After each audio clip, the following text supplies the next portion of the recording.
The views expressed on this program are those of the producers and individuals appearing on this program and do not necessarily reflect the views of the Sun Prairie Media Center staff, its video service providers, or the staff and elected officials of the City of Sun Prairie.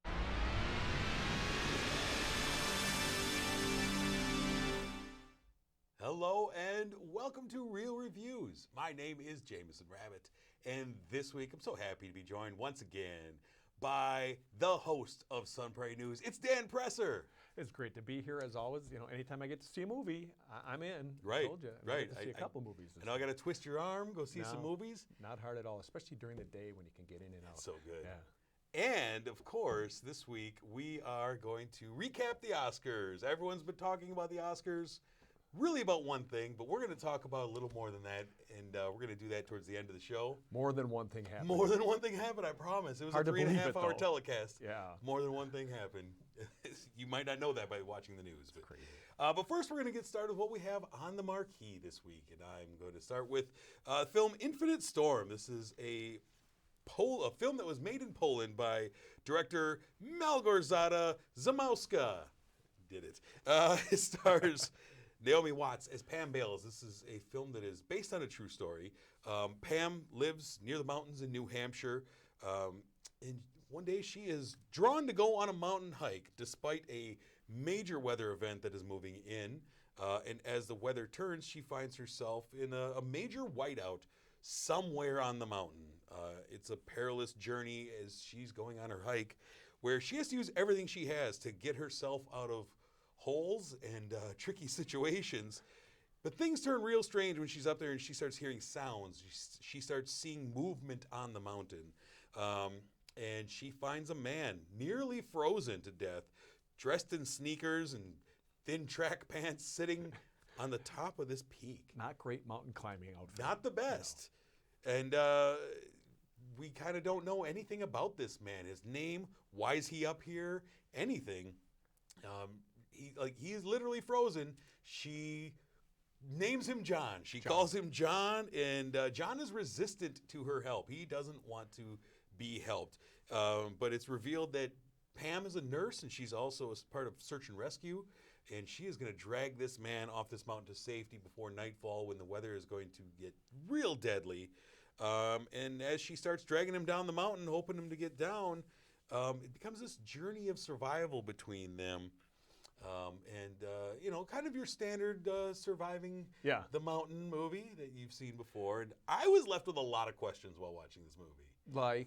Like a lot of things. Why is she going up there? She mentions at one point early in the film to a guy, she's like, well, you know what today is? You know what day it is, yeah. I was like, what does that mean? Yeah. I don't.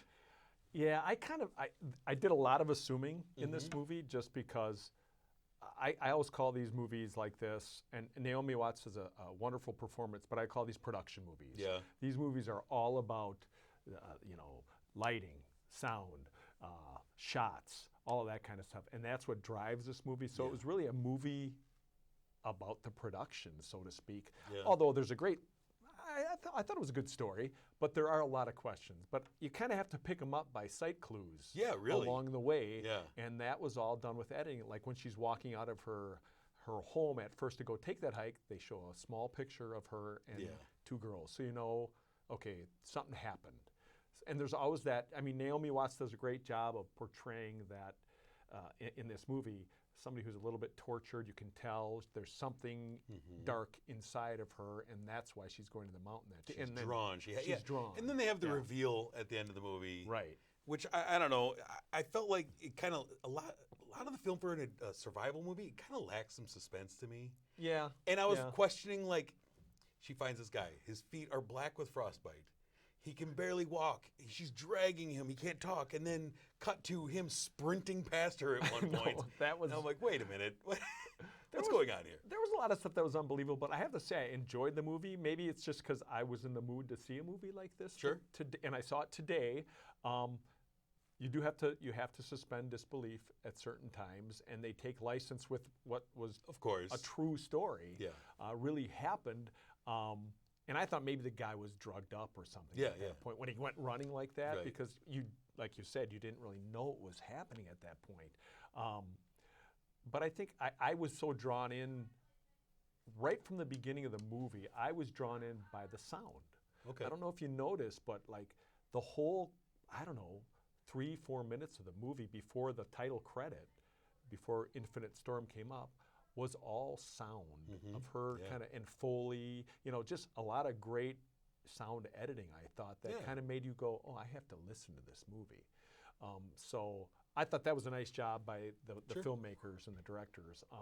And that sound is really important throughout the whole movie because, you have to hear the storm coming, you have to hear the wind, you have to hear water off in the distance. All of those things for survival that she kind of took. So I thought they did a nice job with that. My other nitpick, and it drove me nuts through the movie, the snow looked so fake to me. I agree. When she was in that and the snow is landing in her mouth, and I'm like, it's not melting. It looks like somebody's throwing confetti on her. It's almost like they should have just found real snow and yeah, done it that drove me way. nuts. Like, you're shooting it in Poland too. Like, I'm sure you got snow around. Yeah, but that drove me nuts. Like, it looks like blown insulation hitting her or something. So it was shot in Poland. It was shot in Poland. Okay, but it's actually supposed to be here in the United States. Right. Okay. Yeah. See, that did throw me off a little bit because you see the Polish, the Polish filmmaking something at the beginning. I'm like, okay, so this is a movie in Poland because I knew nothing about this movie going in. Poland made to look like New Hampshire, just like all the greats. It was gorgeous. It looked great. Yeah. All right, what did you end up giving Infinite Storm? Well, like I said, I probably liked this a little bit more than you because I thought Naomi Watts' performance was really well done. And actually the guy who played John, the hiker she finds, did a really nice job as well, too. And I liked the production values of this show, so I gave it a 4. Wow! Yeah. You did like it more than me. I did. I thought for survival movies, it was okay. Yeah. I love survival movies. I thought this one was all right. It lacked some of the suspense I was looking for. So I ended up giving it 2.5, like down the middle, mediocre. Nothing stood out. Nothing killed it for me. Yeah, I can see that. It's one of those, I think it's one of those movies, if you're going to go see it, you have to be in the mood for that type of a movie, and you have to be willing to be patient. Yep, absolutely. What do we have next on the marquee, sir? So our next movie is one that when we did our movies that we were looking forward to seeing this year, The Lost City, was one of the ones I was looking forward to because I love a rom-com, and Sandra Bullock is really one of the best at doing a rom-com. And this movie has Bullock playing a reluctant and reclusive romance novelist, Loretta Sage, who has to go on a book tour organized by her publisher, Beth, played by Divine Joy Randolph.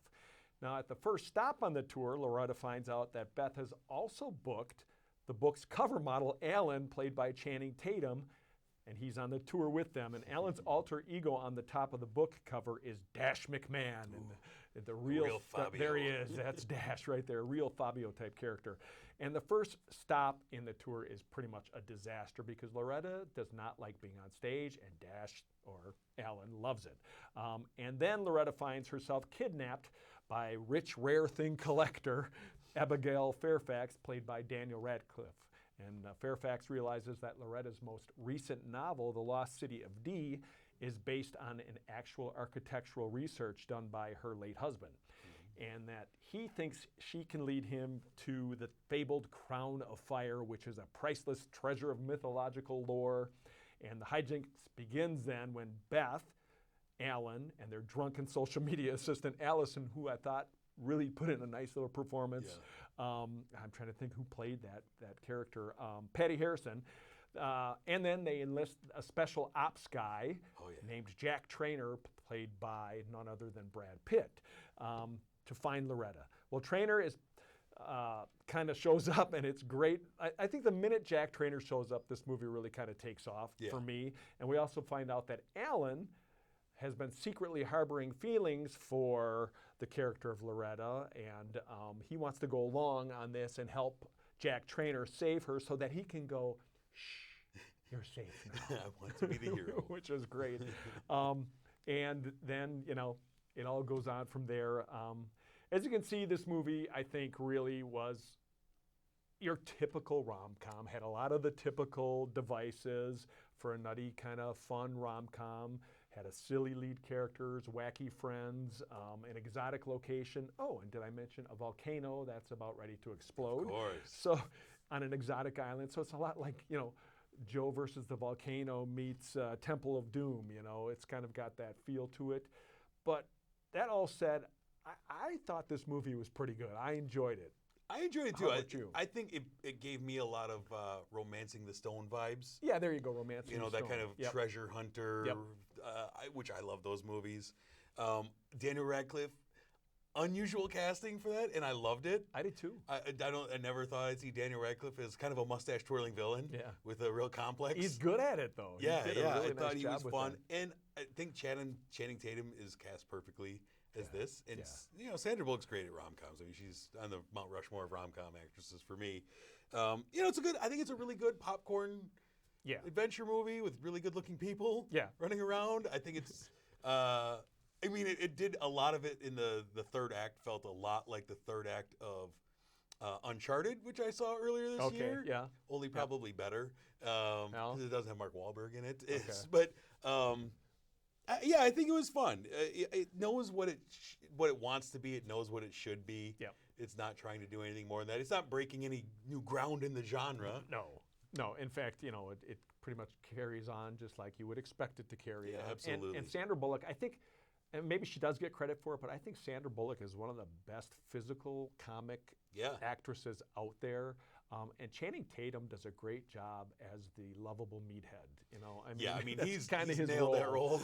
There's that scene where she's pulling the leeches off of him, not to be a spoiler. Well, you saw it in the trailer here. Oh yeah, so that's just priceless right there. Yeah. And then, it had some feelings a little bit like The Proposal as well. You feel a little bit like you're watching The Proposal because it's got some of those, Oscars in it. Oscar Nunez playing Oscar as always. And he just, I love him. Yeah. He plays that kind of, I don't know, just nutty kind of guy, and he always has some interest in another one of the women in the show. So that was fun. So I enjoyed the movie a lot. Not groundbreaking, not fine art, but good popcorn eating movie. A lot of fun. What'd you give it? Well, you have to go first because that's the way this is set up. Okay, so I gave it a 3.5. So I liked it a lot, but if you like rom-coms, if you like Sandra Bullock and you like Channing Tatum, you're going to like this movie. But don't expect too much. I think I gave it 3.5 as well. Let's see. Roll the tape. Ooh, it says 3 here. I'm gonna go on the fly. Call it 3.5 because I did enjoy it. Yeah, it's fun. I thought it was good. And if you don't get a lot of those in the movie theater anymore. So you're exactly right. It was a good movie to take. Really your enjoyable. Partner to. Take your friend. Go check him out. There's beautiful people on screen. I mean, who doesn't want to see Brad Pitt out there with his hair and doing Brad Pitt things? That guy's older than I am, and I'm like, God, he's just ripped. I want to be Brad Pitt when I grow up. Well, good luck. We're working on it. So, as we talked about, the Oscars were this past weekend, and we want to talk about all kinds of things because for me, this is like my Super Bowl. I watch a couple hundred movies every year. I think I know what I'm talking about. And I like to place some legal wagers on the Oscars and just have some fun. And did you win?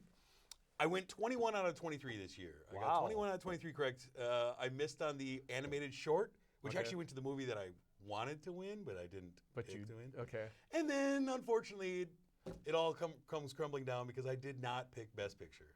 Really? What did you pick? I swore that Power of the Dog was going to win. Okay. And I did not see Coda. I didn't see love it, but I didn't see the Power of the Dog. Yeah, I just assumed that's the Oscar movie. It felt like it just all night long. It felt like it was going to be, but it wasn't really racking up a lot of awards just throughout got the night. The one, I believe, just Jane Campion, who we'll talk about here in a moment. Yeah. But, first thing, Oscars have not had a host. The last few years they went hostless. This year we have 3 hosts. Yeah. We have Amy Schumer, Regina Hall, and Wanda Sykes. Yep. What did you think about the 3 ladies here hosting the show?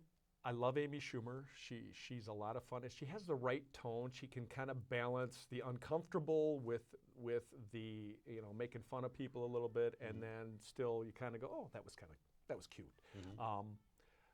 The 3 hosts, I guess Wanda Sykes was my least favorite of the 3. Okay. I don't know why, just because maybe she just didn't get enough. I thought that she had the worst part of the Oscars when they saddled her with going to the Oscars museum. Yeah. I thought that was really long. Yeah. And kind of went nowhere. Yeah, I agree with you. That's probably why. Yeah. And the thing that the other Regina Hall shtick, the Regina Hall when she did the shtick with Bradley Cooper and although the guys come up on the stage, they had to come back for the COVID testing. I mean, it kind of lasted a long time, but it was kind of funny, and the guys played along nicely with that, so that was good. Yeah, I don't think they like stood out in any way from previous Oscar hosts. I still love Ricky Gervais. I mean, there's a lot of them that I've loved in the past. I thought Jimmy Kimmel was great when he did it for years. Too. Yeah, I don't think they stood out in any way. I don't think they detracted in any way, really. Are you a fan of the award program genre? So I'm a huge fan of the Oscars. I love it. And one of the things that my issue with the Oscars over recent years has been that they have been less about the awards and more about everything else, and we got to have goofiness. I think this year it was at its worst for me as far as that goes when they cut a lot of categories. Yeah. And it was to tighten up the show, but it was still 3.5 hours long. Yep.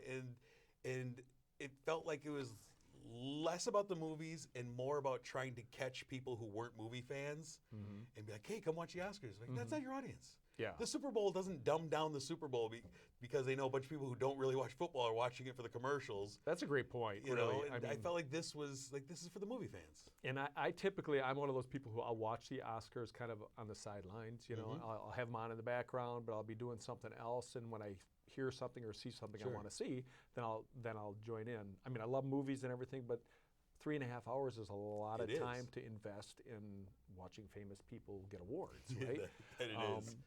And I got to say, there's one thing I really want at the Oscars, and it's very easy to do.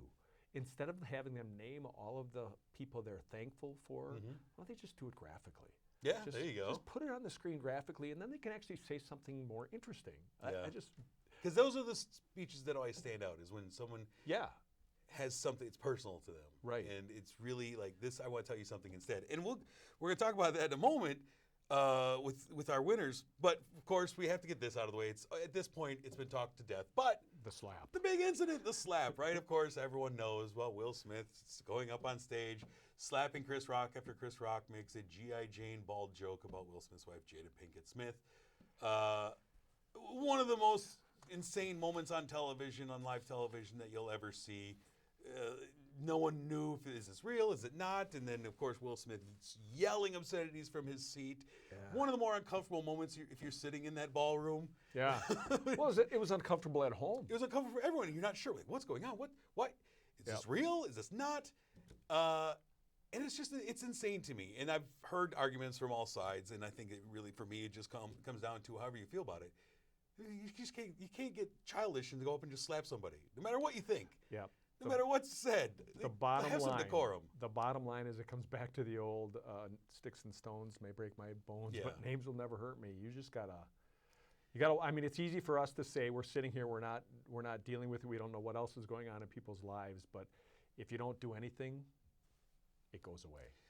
And it made it even more. I mean, my phone was blowing up. I'm texting back and forth with people as this is happening because everyone's like, "Oh, did you see that?" I'm like, "Of course, I'm watching it," and. Like, it's going to get real weird in 20 minutes because Will Smith's going to win an Oscar. Right.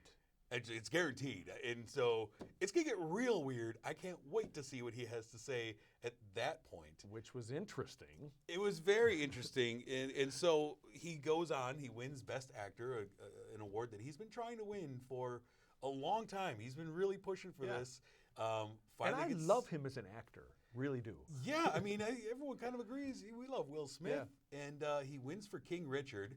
And we have the Williams daughters sitting there. Right. We have all this, and it detracts immediately. Now the entire broadcast is about Will Smith. Right. And that's the people I really felt sorry for was the Williams family, but also the documentary award winners. Questlove wins Best Documentary for Summer of Soul, which is an incredible documentary. Sucked the air right out of that. Yeah, and he's up there. It's weird for him. The whole room isn't really listening to him because they're all like, "Did you see what's going on?" And we're all watching Chris Rock in the background to see if he's like. I'm on Twitter trying to find an unedited version of what just happened. Right.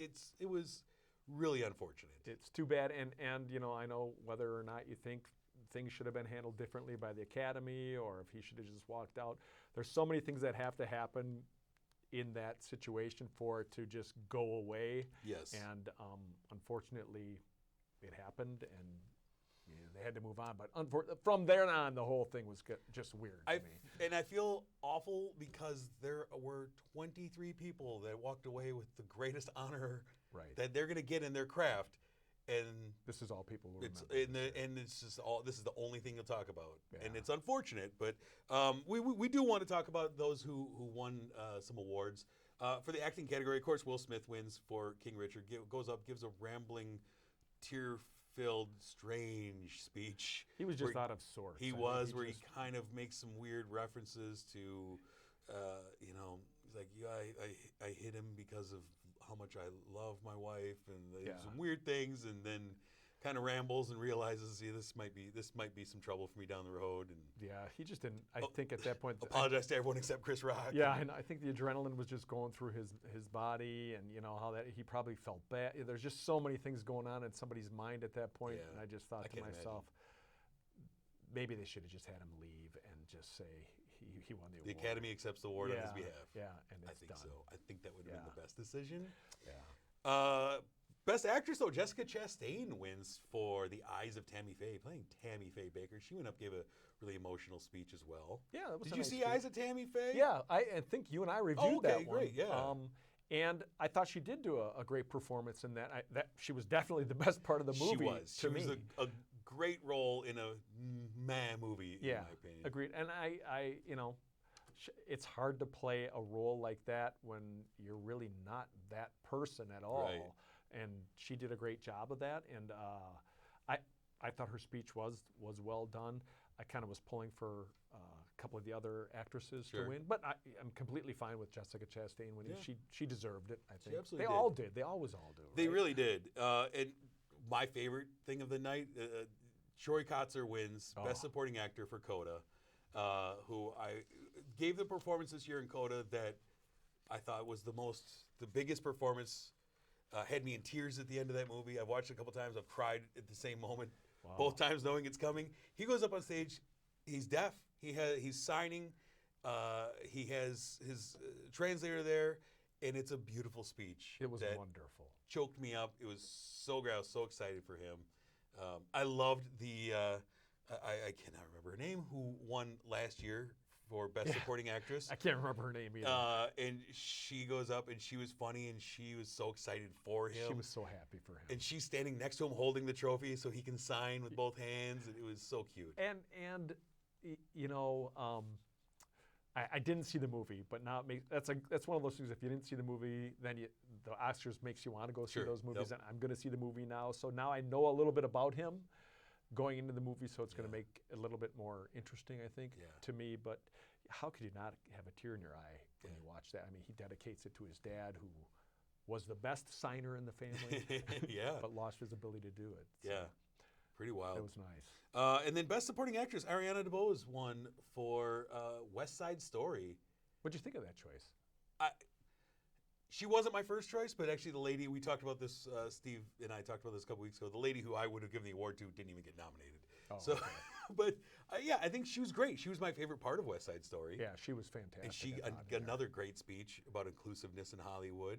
And and I think a lot of people were probably surprised about her speech there. And I loved it. And I thought, I loved it as well, and I loved her performance in West Side Story. She definitely, and I liked how she was classy enough to give credit to Rita Moreno for kind of breaking down the doors before her, and then allowing other women like her to step into roles like this down the road. So there was a nice line flowing through that whole speech, and the way she ended it, there's a place for all of us. Exactly.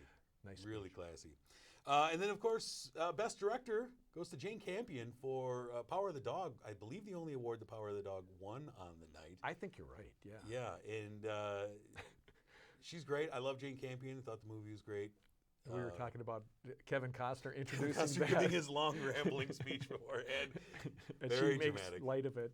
Yeah. It was very dramatic. It was great.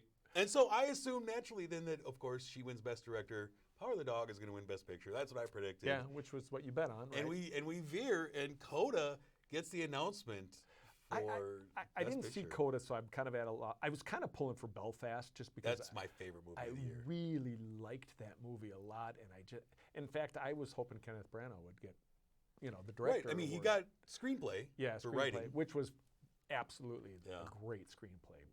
But again, I'm sure Coda was a wonderful. And now, as Coda is getting their award, we have the presenters come out. Lady Gaga, Liza Minnelli come out to present Best Picture. I've heard some people say it was cute. I hear some people, say the other. Sometimes I just wonder why the Oscars has to do that type of thing. I mean, I love Liza Minnelli. She was great in Cabaret, and she's, a wonderful voice. But clearly, she's mentally and physically not capable of being on stage She anymore. wasn't sure what was going on at all times. So that's hard to watch. But the silver lining in all that was Lady Gaga. What a class act. Exactly. And you hear her whispering to her, so it's not for the audience. Right. At one point, as they're going to show the nominees, and they're off screen, and you just hear her saying, "I got you." Yeah. And she's like, "I know you do." Yeah. And I was like, "That's so beautiful." That was beautiful. So in that we saw the beauty of humanity, right? Yeah. Even though it's kind of pandering to the audience, bringing out somebody like Liza Minnelli, you see the beauty of what humanity can be. And Lady Gaga, she's been doing that with Tony Bennett over recent years, who now can no longer tour, and he's in advanced age.